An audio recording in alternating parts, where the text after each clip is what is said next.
Estende as mãos para ela. Pai, em nome de Jesus, te louvamos, ó Deus, pela Emily, por tudo que o Senhor tem sido e tem feito através da vida dela.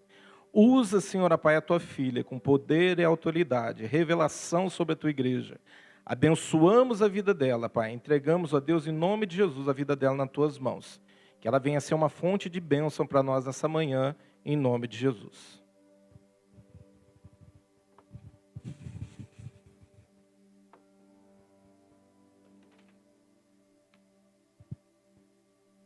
Bom dia, Igreja Paz do Senhor.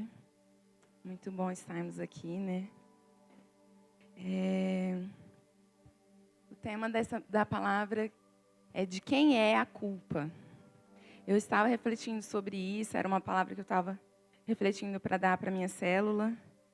E aí, meu pai disse que eu traria a palavra hoje e esse tema ficou fortemente no meu coração. Por isso eu acredito que é aquilo que Deus quer falar com vocês hoje. Amém?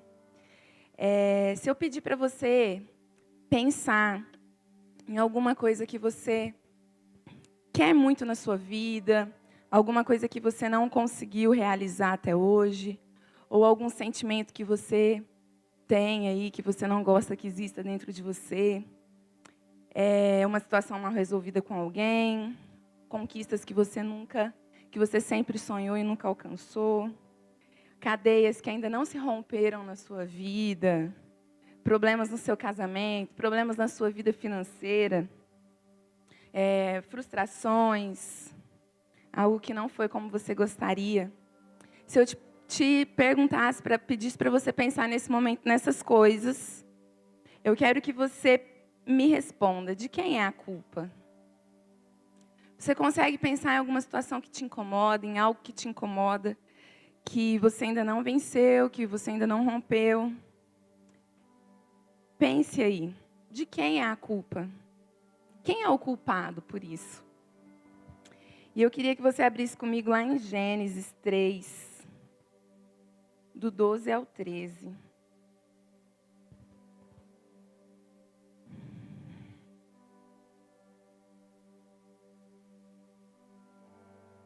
Vamos ler a partir do 11, tá?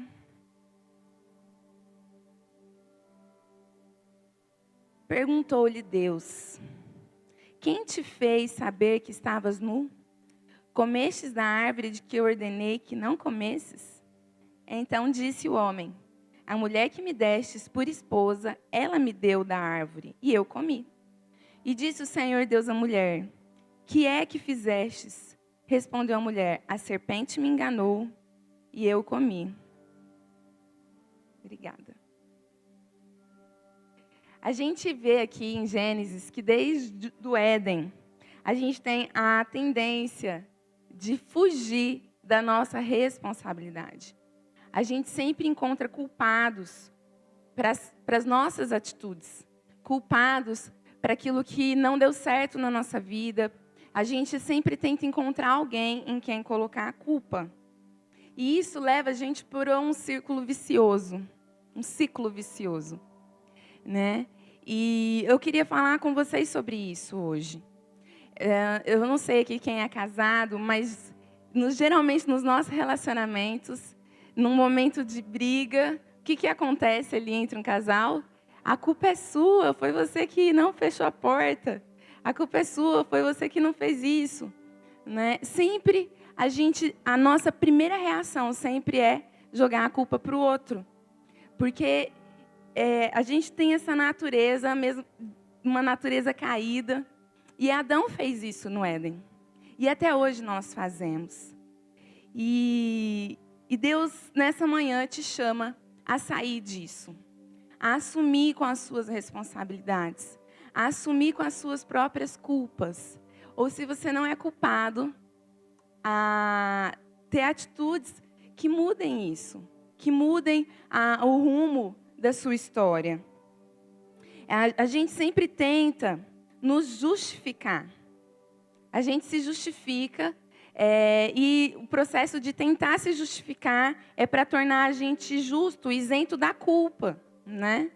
E como eu falei, isso leva a gente para um ciclo vicioso, que são 3 coisas que eu vou falar: a transferência de culpa, o vitimismo e a autocomiseração. E a primeira, que é a transferência de culpa. Aí esse ciclo vicioso, ele gira em torno do nosso próprio eu, se você parar para pensar. Tudo gira em torno de você. A transferência de culpa, que é a primeira, é quando nós transferimos a culpa, né? Há pessoas que sempre buscam culpados. Quem conhece gente assim, ou quem é assim? Eu confesso que muitas vezes eu sou assim.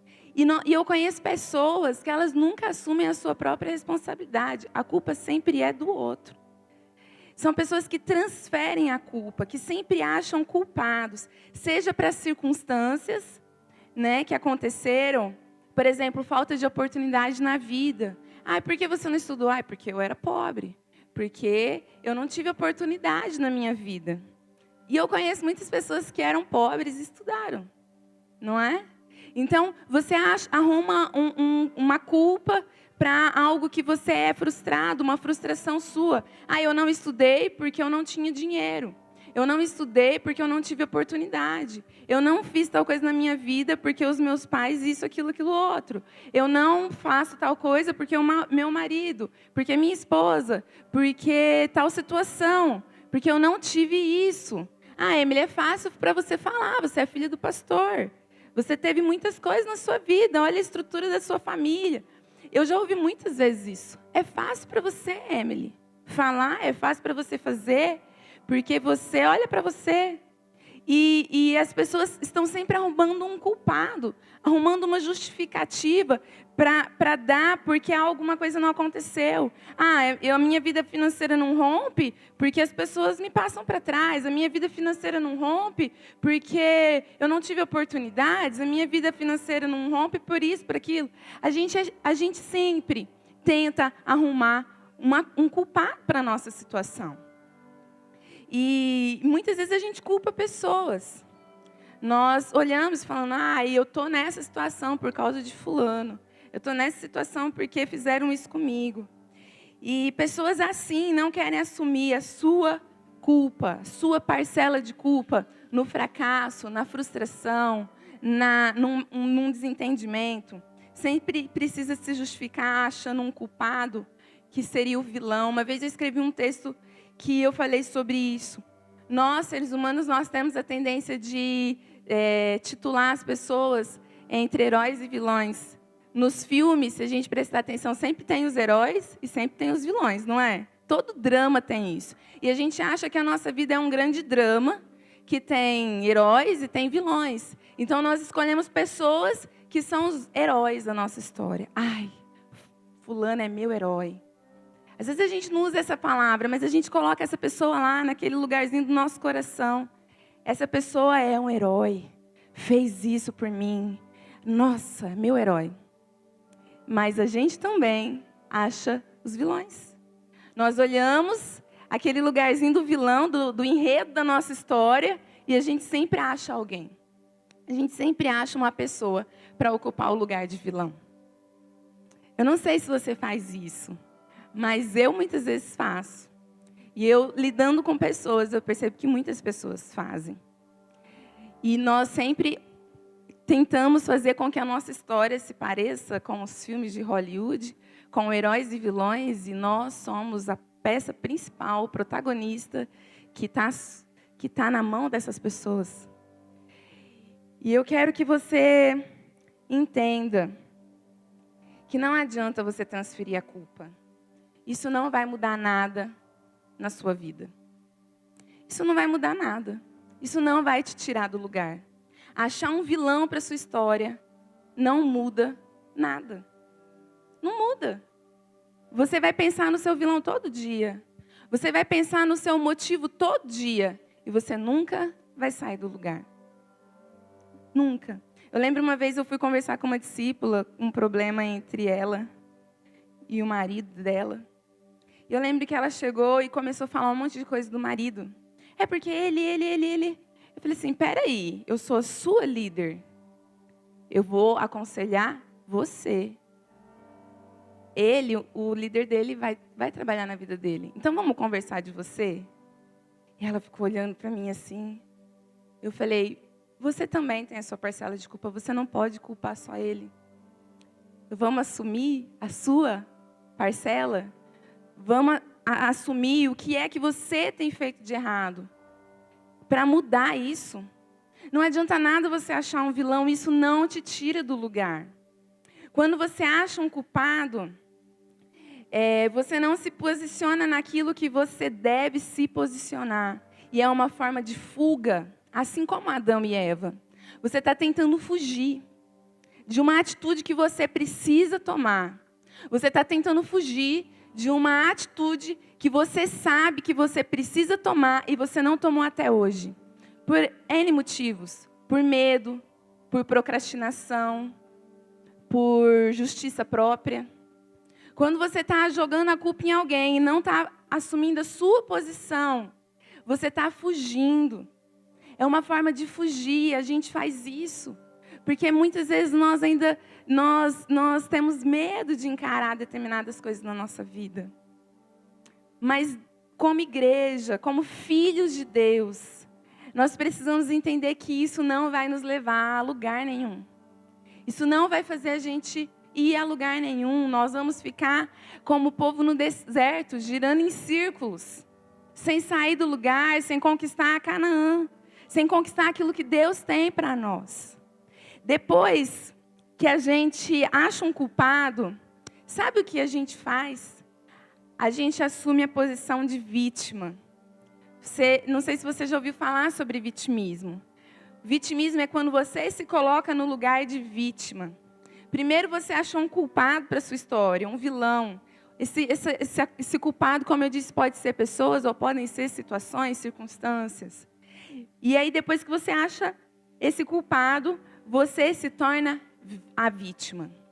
Você se torna o refém das circunstâncias, o refém das situações.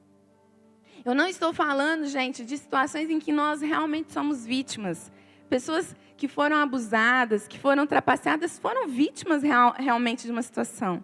O que eu estou falando é do posicionamento do seu coração. Você pode sentar e chorar e dizer, eu sou uma vítima. Isso não dá certo na minha vida por causa disso, por causa daquilo, por culpa disso, por culpa daquilo.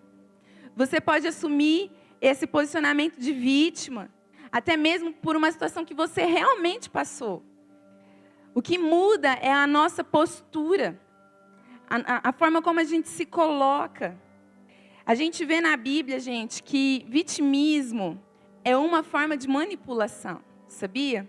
Se a gente for lá em Juízes, vamos abrir Juízes 16:15.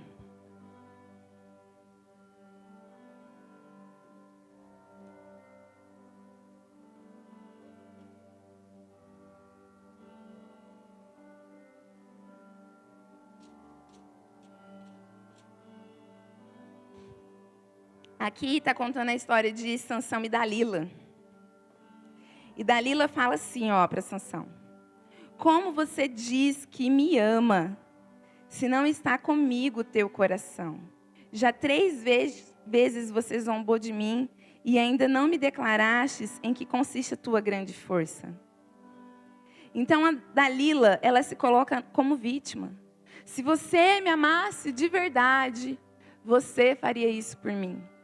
A pessoa que se coloca como vítima, ela acha que ela se coloca nessa posição muitas vezes para manipular pessoas.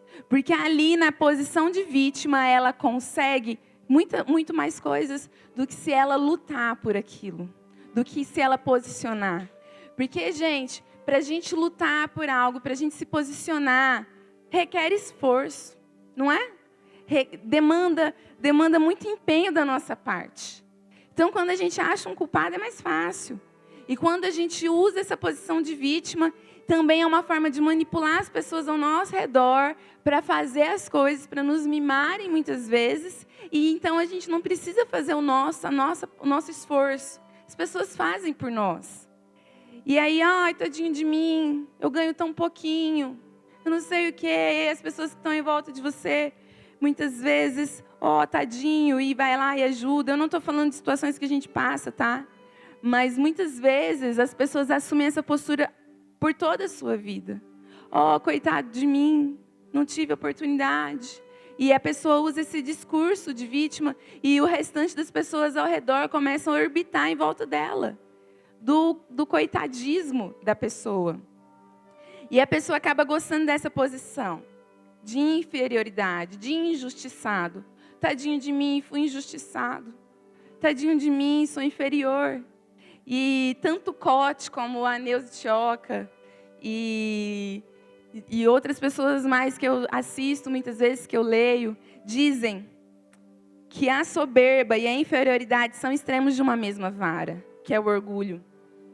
A pessoa se colocar na posição de vítima, de inferior, faz com que ela, com que o mundo gire em torno dela, assim como a pessoa soberba. Então, às vezes as pessoas olham, o fulano de tal é soberbo, se acha prepotente, porque ele tem um grande dom, um grande talento. E muitas vezes a gente se coloca nessa posição de inferior, de vítima, de coitado, para que as coisas também orbitem ao nosso redor. São extremos de uma mesma vara. São problemas oriundos da raiz de orgulho. De pessoas que não estão se preocupando com o resto do mundo, só consigo mesmas. E o orgulho, gente, é algo que Deus abomina. A gente precisa se arrepender. A pessoa vítima, que se faz de vítima, ela acaba fortalecendo o eu dela, de uma forma diferente do soberbo. Mas o eu dela é uma coisa forte, não se dobra. O problema é sempre dos outros. Ela é a vítima da situação. Ela é o centro do próprio universo, né? Tem um livro que a minha irmã está lendo, e nesse livro, e tanto nesse livro como naquele documentário,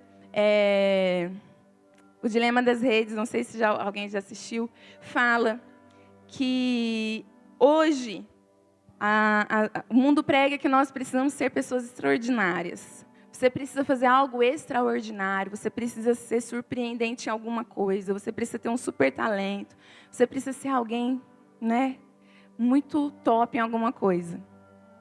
E no outro lado da balança, o que as pessoas fazem? Existem pessoas extraordinárias e aquelas que não conseguem, elas vão para o inverso, que é o coitadismo, a inferioridade, o vitimismo. Então, eu não consegui fazer algo extraordinário e chamar a atenção aqui, então eu vou chamar a atenção por causa da minha incapacidade. E há pessoas, gente, que assumem essa postura durante toda a sua vida, que não saem desse lugar, porque isso é saboroso.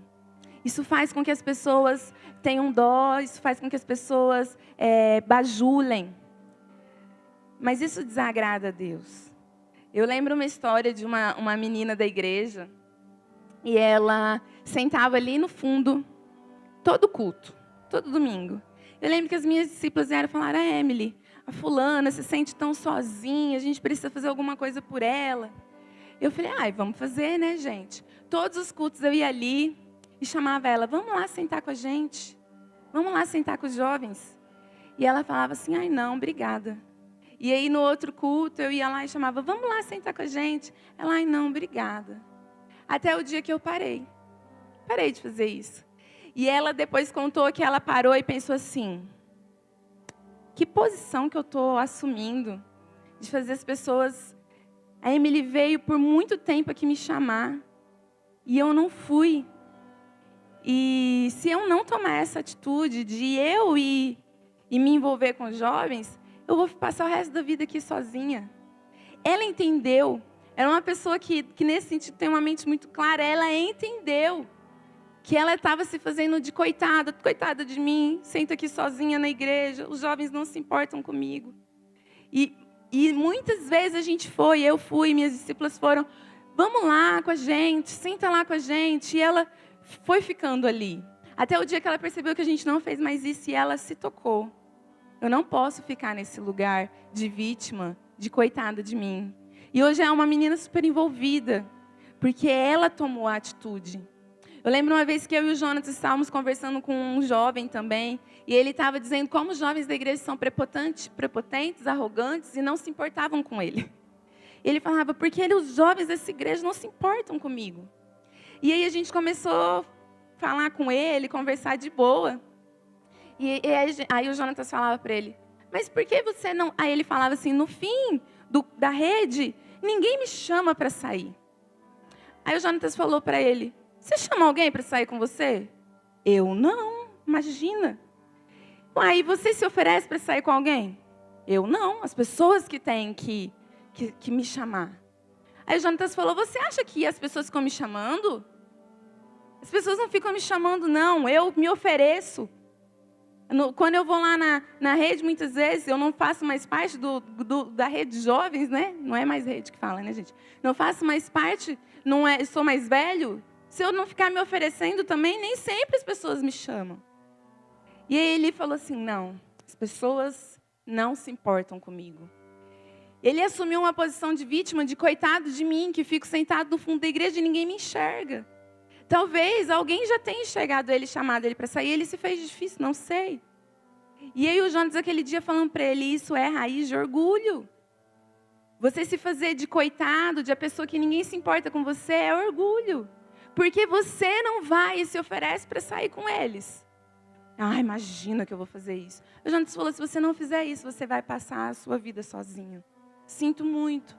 E ele realmente nunca tomou uma posição de tentar se envolver. E muitas vezes as pessoas culpam a igreja isso, a igreja aquilo, a igreja não se importa comigo. Mas e a nossa parcela de culpa? A gente tem que parar de se fazer de vítima. A gente tem que parar de se fazer de coitados. Sabe? De que o mundo gira em torno de mim, de que as pessoas é que têm que se preocupar comigo. Eu não preciso me preocupar com os outros. Eu não preciso perguntar se o dia do outro está bom, mas o outro tem que perguntar para mim. Porque se o outro não perguntar para mim, aí o outro é prepotente, não eu. Então é uma posição, gente, que Deus não quer que a gente esteja, de vítima. E depois que a gente se faz de vítima, a gente entra na autocomiseração, que é aquela dó de si mesmo, né? A sua desgraça, a sua dor, a sua injustiça, a sua frustração te faz ter dó de si mesmo. Você começa a ter, realmente, o resto do mundo é ruim e eu sou tadinho, coitadinho de mim. E você começa a ter dó de si mesmo. E é uma atitude mental, uma forma de reagir que causa prazer. É um poço em que você fica ali tendo dó de si. E você observa tudo, como eu disse, de uma forma egocêntrica. E você espera que as pessoas também tenham dó de você. Você espera que as pessoas também vejam a injustiça que você sofreu. Que as pessoas também vejam o quão você tá sofrendo com uma determinada situação. E ai do mundo se não enxergar isso. Ai das pessoas, ai do pastor, ai do líder, ai do resto do mundo, se não enxergar o quanto você está sofrendo. Gente, a gente sofre, a gente passa por injustiças, a gente passa por tantas coisas. E eu aprendi na minha vida que não é responsabilidade do outro enxergar a minha dor, sofrer, se eu não estou disposta a falar, se eu não estou disposta a pedir ajuda. Sabe? O mundo, as pessoas, elas estão tão preocupadas elas têm tantas responsabilidades na vida delas. E a gente fica se colocando nesse lugar de que elas têm que lembrar de mim. Elas têm que pensar em mim. Eu acho sim, gente, que a gente como igreja tem que pensar no outro. A gente como igreja, a gente tem que amar, a gente tem que ver, a gente tem que enxergar pessoas. Como eu disse dessa menina, as minhas discípulas enxergaram e falaram, Emily, ela fica sozinha, vamos fazer alguma coisa. Eu acho que esse é o nosso papel como igreja. O que eu estou querendo dizer é que muitas pessoas ficam nesse papel de autocomiseração, de vítima, colocando a culpa nos outros. E uma coisa muito importante, nem sempre o vitimismo e a autocomiseração são manifestados com tristeza, com depressão. Tem pessoas que não é aquela pessoa de, ai, tadinho de mim. Tem pessoas que se fazem de vítimas, que têm dó de si mesmas, mas elas não têm essa postura. Então você fala assim, eu não sou essa pessoa dodói de, ai, tadinho de mim. Mas talvez você manifeste de outra forma, com raiva, com arrogância, não sei. Talvez você transfira a culpa para o outro, você acha um culpado, você se faça de vítima, sem ser uma pessoa assim melindrosa. Porque às vezes a gente pensa em pessoas assim, pensa em pessoas melindrosas, e nem sempre, gente. Eu conheço pessoas que arrumam culpados, que se fazem de vítimas sem ser melindrosas, expressando outros sentimentos. E a gente precisa entender que permanecer nesse ciclo vicioso vai fazer a gente ficar parado. A gente não vai romper. A gente não vai sair do lugar. A gente não vai avançar. A gente não vai tomar posse das promessas de Deus para a nossa vida. Porque você vai achar culpados, você vai fugir da sua culpa. Você vai permanecer tendo dó de si mesmo. Então, primeiro ponto que eu queria falar, para você sair desse ciclo, se arrependa pelos seus pecados. Vamos abrir lá em Atos 3:19.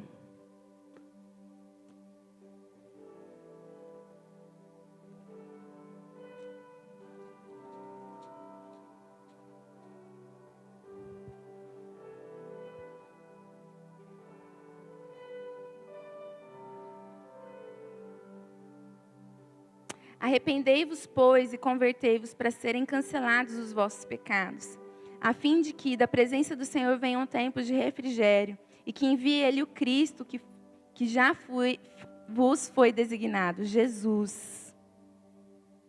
Olha só, arrependa-se e converta para serem cancelados seus pecados, a fim de que da presença do Senhor venham tempos de refrigério. Talvez você esteja carregando coisas no seu coração. Você não esteja saindo do lugar e você fica muito nervoso com isso, porque você não sai do lugar. Porque, na verdade, você ainda não se arrependeu da sua parte de erros, da sua parcela. Eu estava lendo um estudo, eu vi vários estudos, eu pesquisei bastante coisas. E em um desses estudos, uma pessoa fez uma reflexão. Adão e Eva fugiram da sua culpa. Eles não falaram para Deus, Deus, nos perdoe. Nós comemos o fruto. Não deveríamos ter feito isso. Eles não se arrependeram. Davi se arrependeu. Davi, quando é confrontado sobre o seu pecado, ele se arrepende. E muitas vezes a gente prefere, fugir, como eu disse, para não ter nosso esforço. A gente prefere não se arrepender. Quem se justifica demais está se arrependendo de menos. Você conhece uma pessoa que está se justificando demais pelos seus erros, que está se justificando demais pelos seus fracassos? É porque essa pessoa talvez esteja se arrependendo pouco. Talvez ela esteja reconhecendo pouco o erro dela, a postura errada dela. A autojustificação, que é esse vitimismo, essa autocomiseração, é o processo de auto se justificar, de tentar achar um culpado, você está se auto-justificando. E quando a gente se auto-justifica, a gente perde a oportunidade de ser justificado por Jesus. Sabe quem veio, quem morreu numa cruz, quem pagou o preço para nos justificar, para nos tornar justos? Jesus. Mas Jesus só nos justifica quando a gente olha para Ele e diz, eu preciso dessa justificação. Eu falho, eu sou pecador, eu preciso que o Senhor me justifique.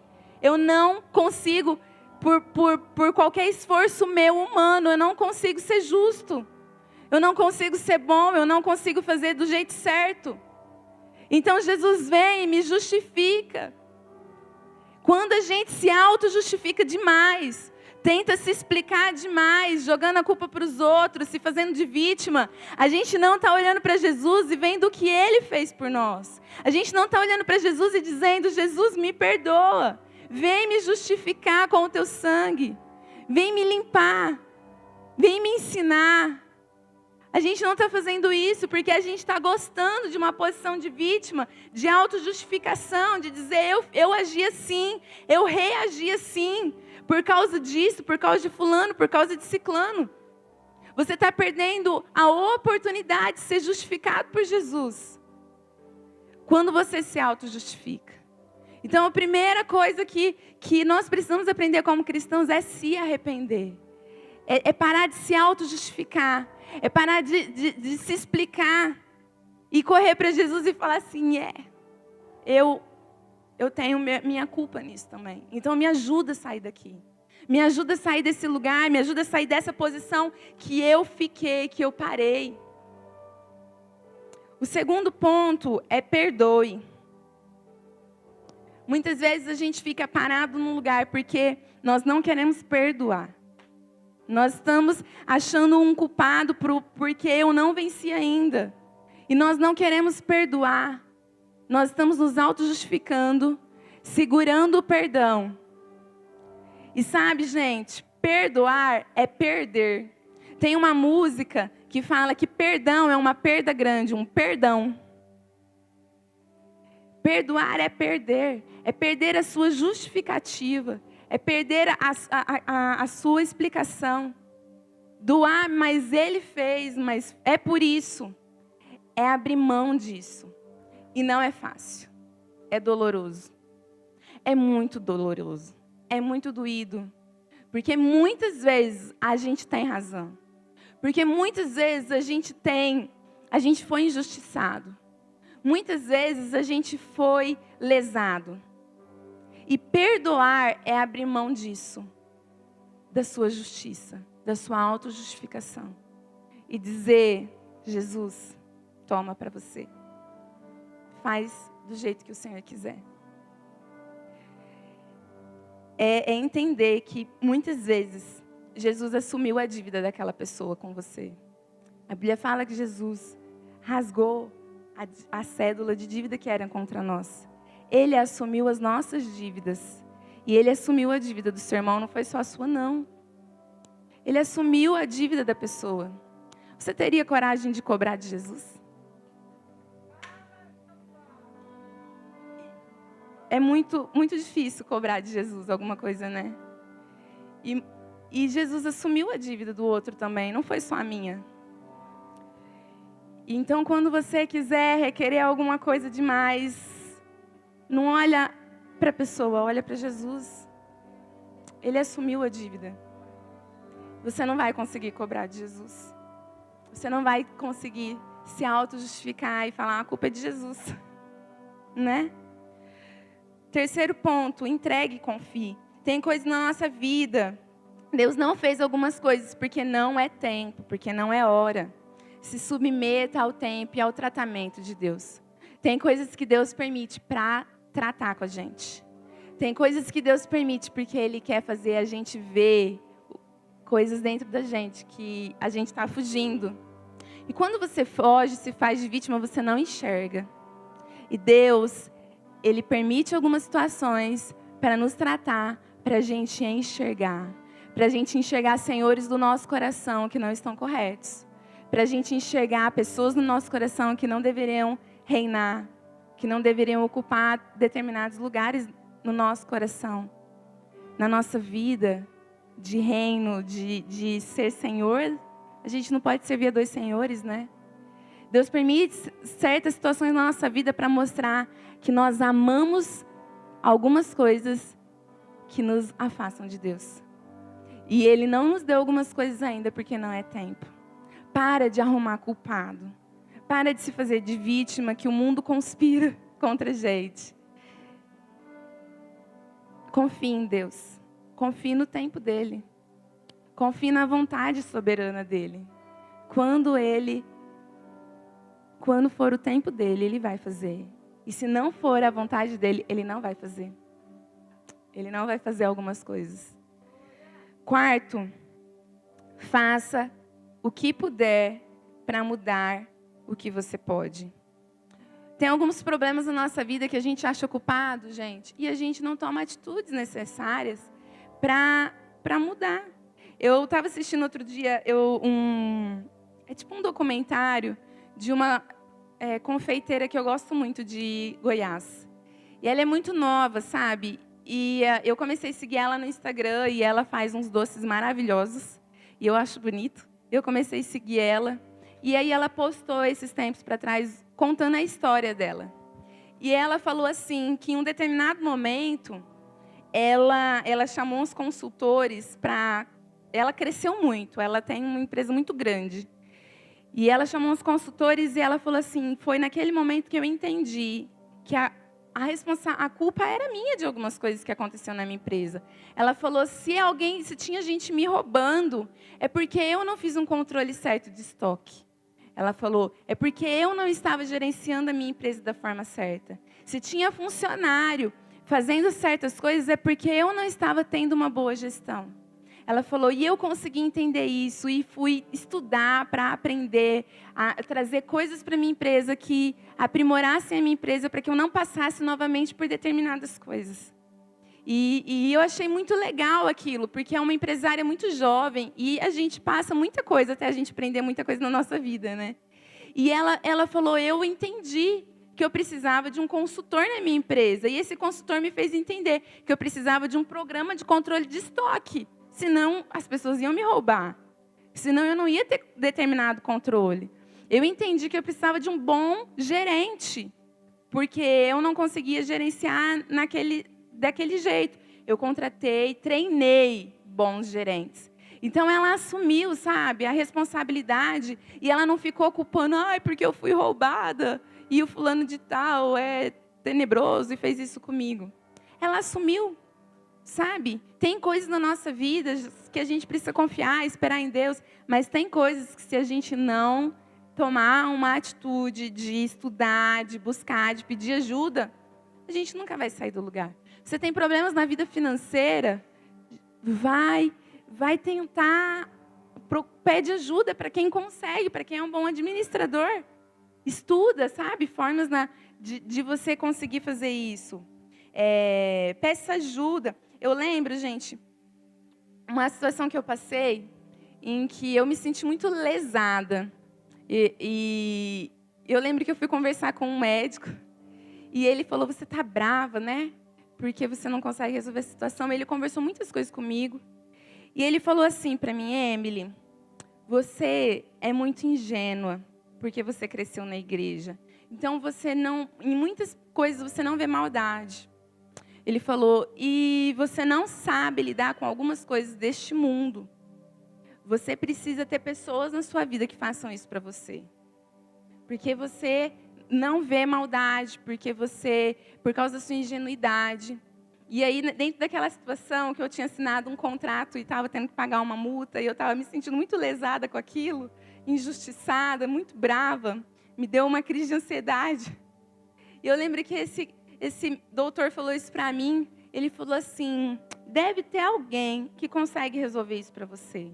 Um advogado, talvez. E eu lembro que a gente conversou com a minha tia, que é advogada, e pedimos para que ela fosse comigo resolver aquela situação, e ela foi. E quando ela foi tudo diferente, porque ela sabia fazer aquilo.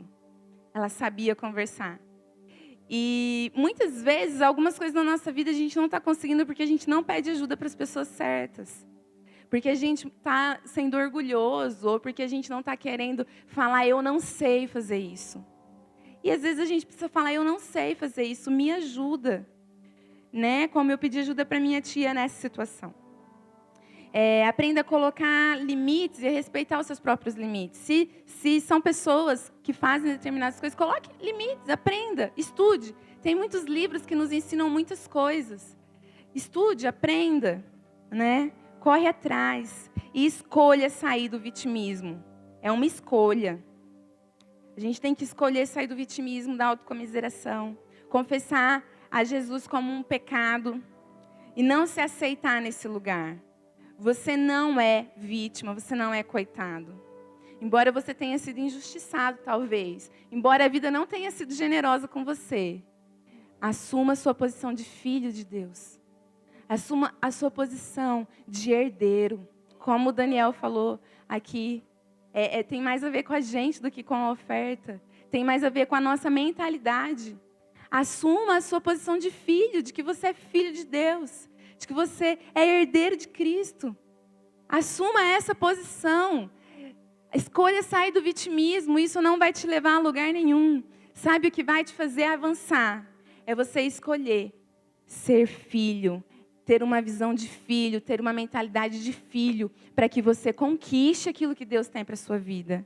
Deus não tem miséria para você. Nós passamos por situações difíceis na nossa vida e Deus permite, mas Deus não tem para você essa situação, esse ciclo, em que você se sente um coitado para o resto da sua vida. Assuma, sabe, a sua posição. Haja como um filho e escolha avançar. Não se permita ficar nesse lugar. Eu quero que você fique em pé nesse momento. E eu quero que você pense, ore, fale com Deus. De quem é a culpa? Eu perguntei no começo. Escolha não nomear mais culpados e vilões. Escolha perdoar. Escolha ter uma atitude diferente frente às situações. Escolha ser filho. Deus nos comprou com um sangue precioso. Não foi para isso. Deus pagou um alto preço. Não foi para que a gente assumisse essa posição. Ore, entregue ao Senhor nesse momento a sua autojustificação, os seus vilões, os seus culpados. Senhor, nesse momento eu te peço, Espírito Santo, ministra. Espírito Santo, ministra, Espírito Santo, em cada coração. Nos ensine a sair dessa posição. Eu sei que muitas vezes somos injustiçados, somos lesados, mas, Senhor Jesus, nós não queremos permanecer aqui fazendo as contas. Nós não queremos ficar fazendo as contas. Mas nós queremos avançar. Nós queremos romper. Nós queremos, Senhor, ser guiados pelo Senhor e assumir, Senhor, a direção, a responsabilidade, sendo guiados por Ti, Pai. Em nome de Jesus.